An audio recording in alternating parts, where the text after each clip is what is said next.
জাহাল থেকে যখন যাত্রা শুরু করেছেন, মনে রাখবেন আমাদেরকে আল্লাহ রাব্বুল আলামিন জ্ঞান অর্জনের জন্য কিছু সোর্স দিয়েছে। কি দিয়েছে? সোর্স।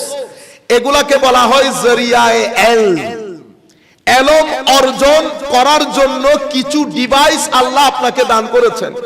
এগুলো আপনি পৃথিবীর কোন দোকান থেকে কিনতে পারবেন না। আজীব বিষয়। কি কি দিয়েছেন আল্লাহ আপনাকে? আমি এখন বলছি আপনাকে জালির কথা। জালি, খফির মধ্যে যাচ্ছি না। জালি, জালির জন্য কি কি দিয়েছে আল্লাহ আপনাকে? হাত দিয়েছে, এটা দিয়ে আপনি এক ধরনের জ্ঞান অর্জন করেন। এটা জানেন, এটা কিন্তু জ্ঞান অর্জনের সোর্স। কিভাবে? আমি যখন কাপে হাত রেখেছি, কাপ গরম পেয়েছি। এই যে কাপকে গরম পেয়েছি, এটা আমি কিন্তু চোখে আর কানে বুঝি নাই, হাত দিয়ে বুঝেছি। এভাবে কিছু জিনিস আমি চোখ দিয়ে দেখি, কালার দেখছি, কালার দেখছি, মানুষ দেখছি, এটা আমার চোখের জ্ঞান। আমি কান দিয়ে যখন আওয়াজ শুনি, বক্তব্য শুনি, আমার কান দিয়ে শুনতে হয়, নতুবা আমার ব্রেইনের মধ্যে সেটা যায় না।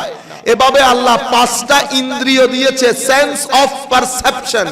কোন জিনিসকে পারসিভ করার জন্য আমাদেরকে এই সেন্সগুলো আল্লাহ দিয়েছেন। এই সেন্সগুলো ডিপেন্ড করে আপনার ব্রেইনের উপর। কিসের উপর? যেটাকে আমরা আকল বলি। কি বলি? আকল। আপনারা কি বলেন? যে মানুষ বেকেন বেআকল ফাল্লা রেলে হন্দন ওনারা মানে বেআকল। বেআকল মানে জ্ঞানহীন।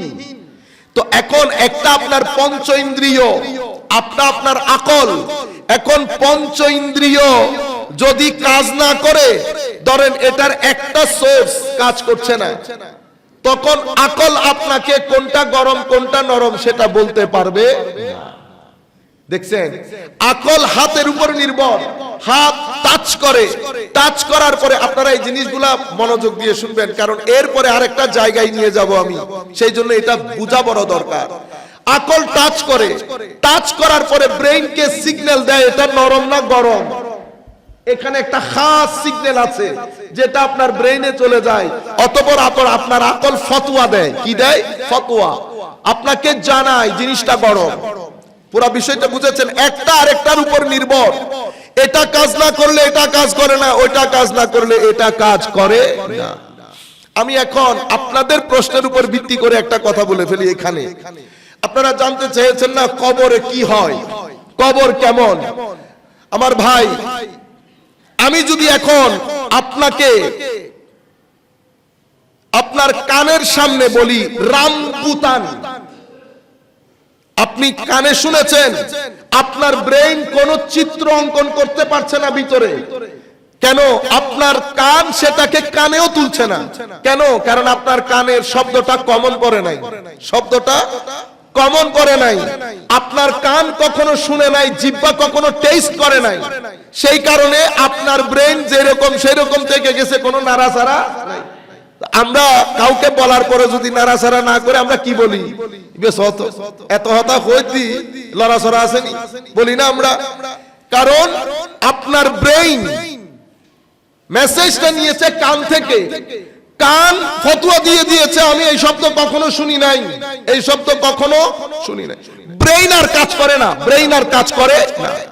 কিন্তু আপনি যখন শব্দটা আমাকে বলেছেন, আমার জিহ্বা দিয়ে পানি বের হয়ে গেছে। দুইজন দুই ধরনের হয়ে গেল না? কেন? কারণ আমার কান ইতোপূর্বে শব্দটা শুনেছে, আমার চোখ এই জিনিসটা দেখেছে, ফ্রুটটা দেখেছে, আমার জিহ্বা এটা টেস্ট করেছে।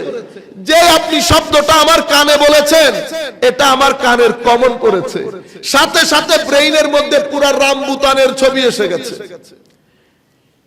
কিন্তু মেটাফিজিক্যাল বিষয় যেটা ফিজিক্সের বাইরে, মানে বাইরের জগৎ, বহির জগৎ, কবর হাসর, কবরের কথা যদি আপনি কানকে বলেন, কান কোন পিকচার ড্র করতে পারবে না।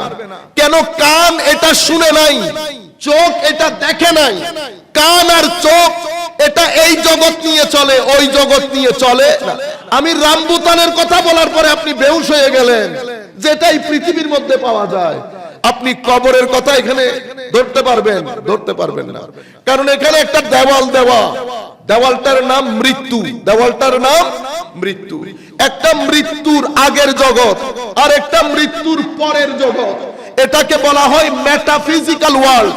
এটা ধরা ছোঁয়া দেখা যায় না, যার কারণে আকল এটার কোনো ইমেজ ড্র করতে পারে না। আপনারা বিষয়টা তো বুঝতে পেরেছেন।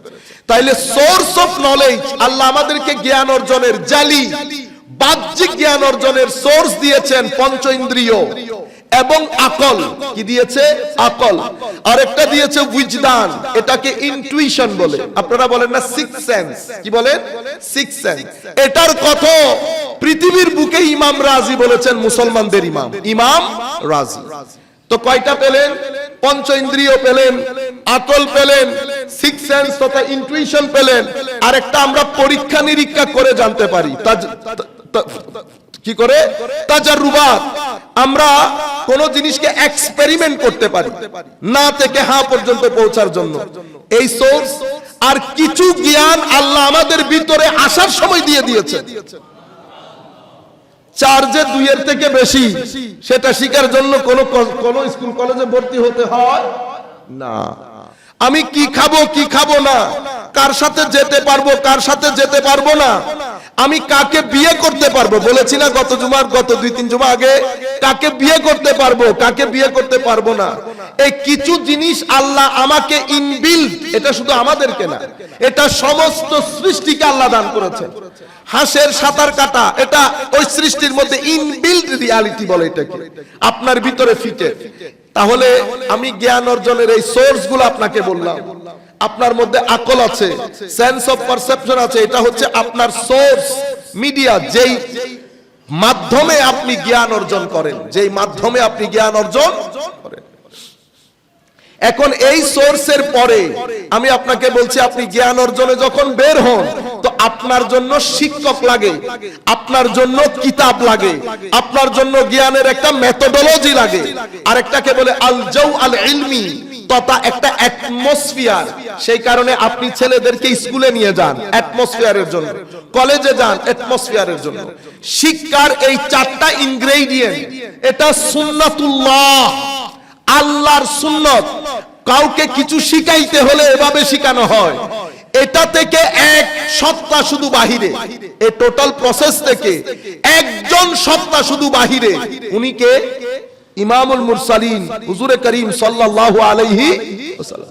কোন শিক্ষকের, দুনিয়াতে কোন শিক্ষকের প্রয়োজন নাই, কোন এলমি পরিবেশের দরকার নাই, কোন কিতাবপত্র, কোন শিক্ষার মেথোডোলজি, কোনো কিছুর দরকার নাই। কেন?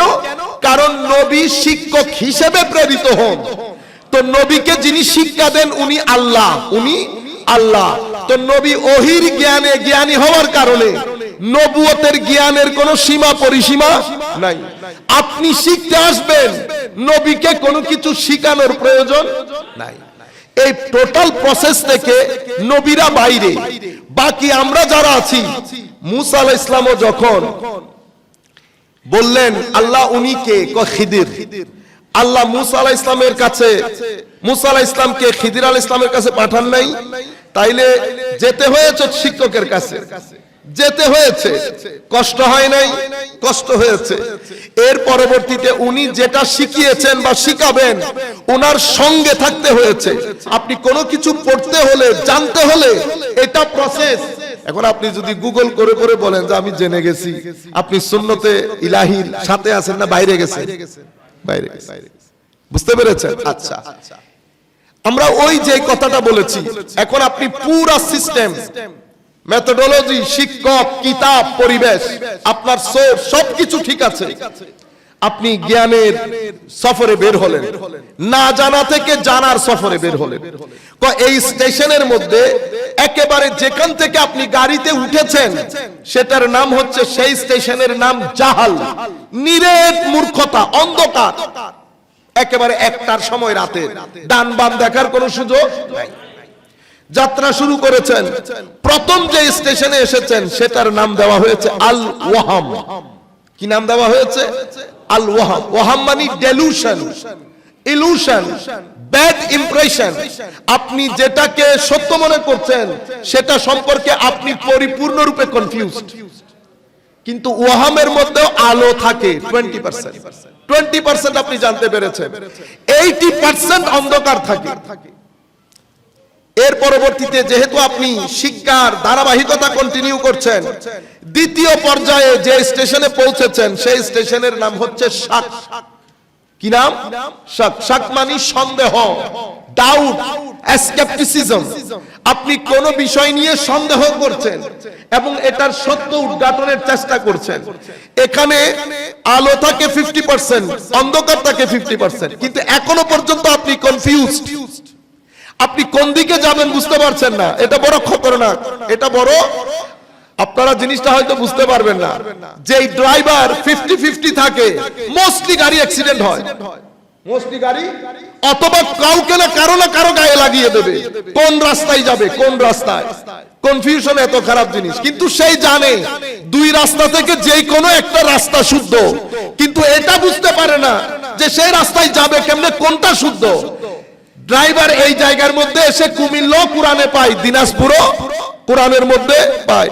আমাদের এখন কিছু কিছু নতুন নতুন মৌলানা সব বের হইছে না, কুমিল্লা কোরআনে আছে, দিনাজপুরও কোরআনে আছে। কেন?